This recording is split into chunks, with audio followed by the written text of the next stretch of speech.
नमस्कार, आप देख रहे हैं कृषि जागरण और मैं हूं आपके साथ अश्विनी। इस वक्त हमारे साथ स्टूडियो में मौजूद हैं एक ऐसी शख्सियत, एक ऐसे किसान जो पिछले 30 सालों से एरोमेटिक खेती करते हैं। एरोमेटिक खेती से अच्छी आय अर्जित करते हैं और ये किसान है पटना बिहार से GN शर्मा जी। सर, बहुत बहुत स्वागत है आपका कृषि जागरण में। सर, सबसे पहले आप हमारे दर्शकों को बताइए कि आपने एरोमेटिक खेती की जो शुरुआत की है, ये कब से शुरुआत की और इसका विजन क्या था, क्या इसका लक्ष्य है? हमने इसकी खेती 98 से शुरू किया जी। और हमारा था कि कृषि विविधीकरण की ओर बढ़ें, क्योंकि परंपरागत खेती से कोई विशेष लाभ नहीं होता। अच्छा। उस पीरियड में हमने आत्मा पटना का सहयोग लिया। आत्मा पटना में उस समय नए आत्मा पटना का गठन हुआ था। उसके परियोजना निर्देशक डॉक्टर केन सिंह का भरपूर सहयोग मिला और उन्होंने मुझे सीमैप लखनऊ भेजा। अच्छा। फिर सीमैप के साइंटिस्टों के जुड़ाव के बाद हमने इसकी शुरुआत की मेंथा से और लेमन ग्रास से।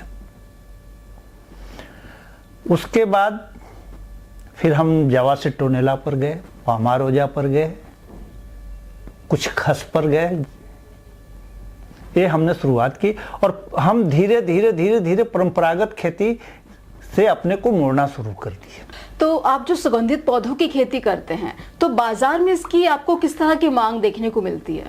जब हमने शुरू किया था जी, उस समय बाजार की बहुत कमी थी।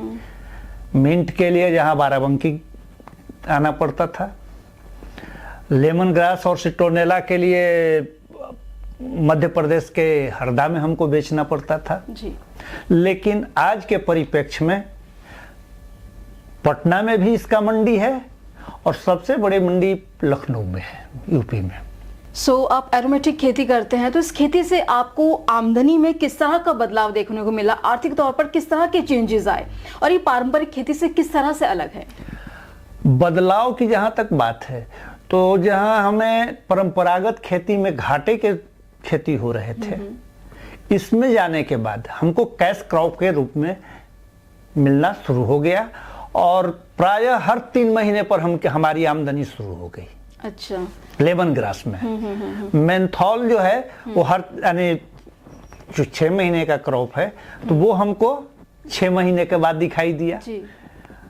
कुछ तुलसी करते थे तो तुलसी हमको 3 महीने पर दिखाई दिया। मिला जुला करके जो सिचुएशन था वो आर्थिक रूप से हमको सबल करना शुरू कर दिया। अच्छा, तो बेसिकली अगर बात करें कि एरोमेटिक खेती में आने वाली कौन कौन सी आपको चुनौतियां हैं जो फेस करनी पड़ी, और साथ ही आप उनका समाधान, आपने सॉल्यूशन कैसे निकाला उसका, और अभी भी अगर आपको कुछ चैलेंजेस आते हैं तो आप उसका सॉल्यूशन कैसे निकालते हैं, कैसे उन चुनौतियों को समाधान देते हैं?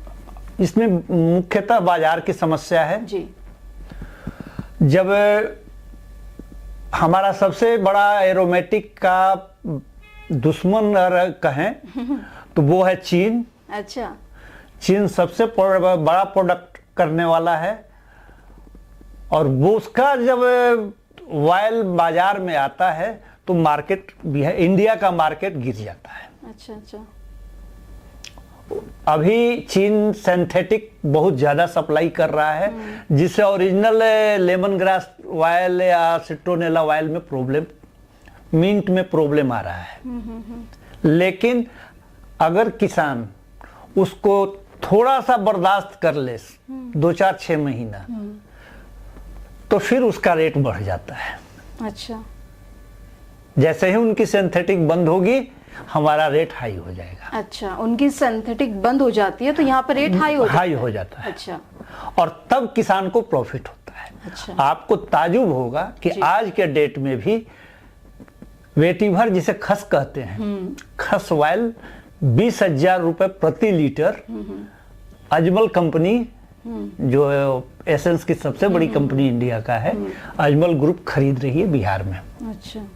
और आज बिहार में खरीदार की कमी नहीं है। आपको पटना में खरीदार बैठे हैं और खास करके अजमल और 1-2 और हैं जो फील्ड से माल उठा रहे हैं किसान के घर से।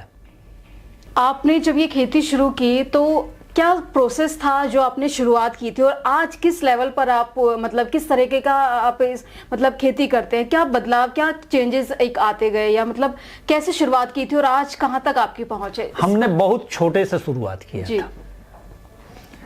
हमने बहुत छोटा से शुरुआत किया।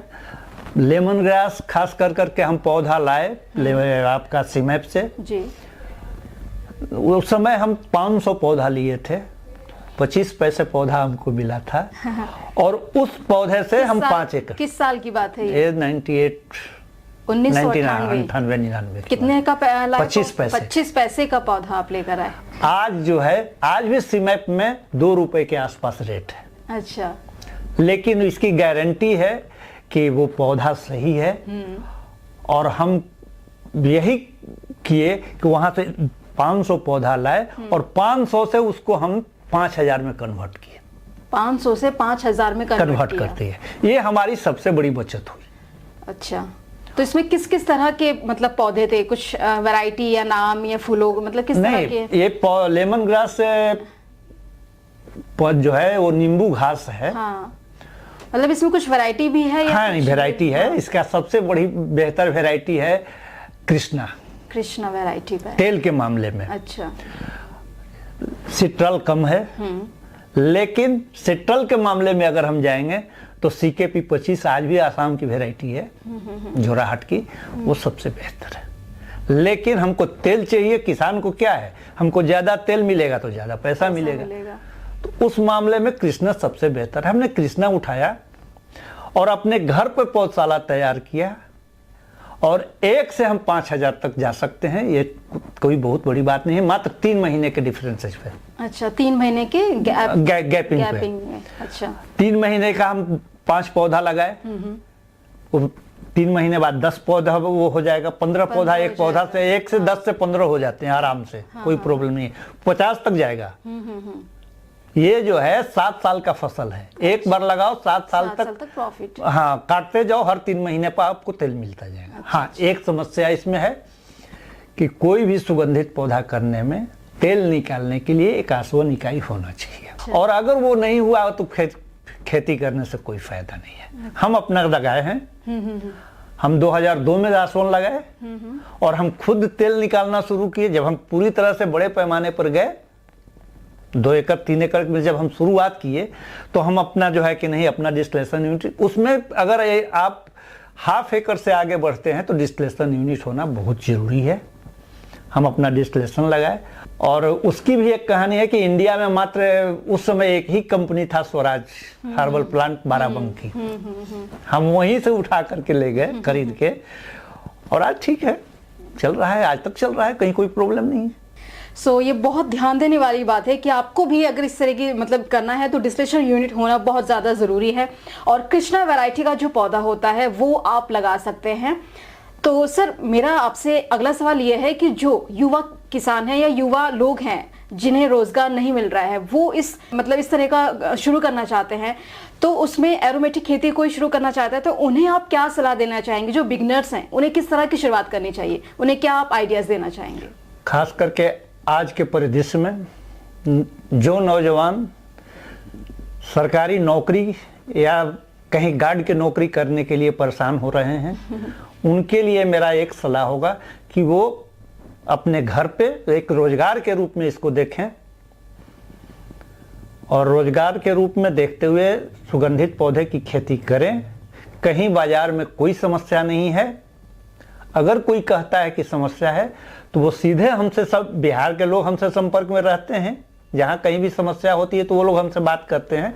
लेकिन नौजवानों को हम कहेंगे कि सरकार के भरोसे खेती नहीं, अपने भरोसे खेती की शुरुआत तुम करो। और नौकरी नहीं, नौकरी से बेहतर है नौकरी, जैसा कि नितिन गडकरी भी कहते हैं कि नौकरी मांगने वाला नहीं, नौकरी देने वाला बनो। उस दिशा में हमारे नौजवान आगे बढ़ें।